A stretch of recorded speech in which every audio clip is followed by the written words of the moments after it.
Salam değerli izleyiciler, ünvanlı sosial yardım almak isteyenlere mühüm bir haber var. Bunları etseniz imtina verilmeyecek. Videonu paylaşıp buradaki üste gel işaresine bir defa toxunabilirsiniz. Son illərdə ünvanlı sosial yardım üçün müraciətlərin sayı əhəmiyyətli dərəcədə artıb. Bununla belə vətəndaşların əksəriyyəti müraciətlərinə tez-tez rədd cavab alırlar və mövzu ilə bağlı vəkil Ramil Süleymanov konkretazı açıqlamasında bildirib ki, vətəndaşın təqdim etdiyi ərizə bəyannamədəki məlumatlarla faktiki vəziyyət arasında uyğunsuzluq aşkarlandıqda müraciətə imtina verilir. Eyni zamanda ailənin orta aylıq gəliri ehtiyac meyarının 12 aylıq məcmusunu aşdıqda da sosial yardım təyin olunmur. İmtinanın digər əsas səbəblərindən biri də ailənin mülkiyyətində və ya istifadəsində nəqliyyat vasitəsinin olmasıdır. Lakin bu, həmin nəqliyyat vasitəsi dövlət tərəfindən əlillik, şəhid ailəsi və digər sosial səbəblərlə təqdim olunanda imtina üçün əsas sayılmır. Bundan əlavə vətəndaş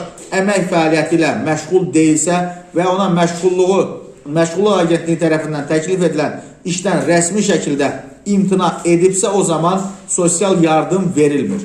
Ailənin kommunal xidmətlərə çəkdiyi aylıq xərclər yaşayış minimumunun 15%-dən çox olduqda da imtina verilməsi mümkündür. Vəkilin sözlərinə görə vətəndaşın adına ölkənin müxtəlif bölgələrində eyni təyinatlı bir neçə daşınmaz əmlakın qeydiyyata olması da yardımın təyin edilməsində çətinlik yaradır. Qeyd olunan hallar vətəndaşın sosial yardım almaq hüququnu məhdudlaşdırır və bu səbəbdən müraciətlərə imtina verilməsi qanunvericiliyə əsasən haqlı sayılır.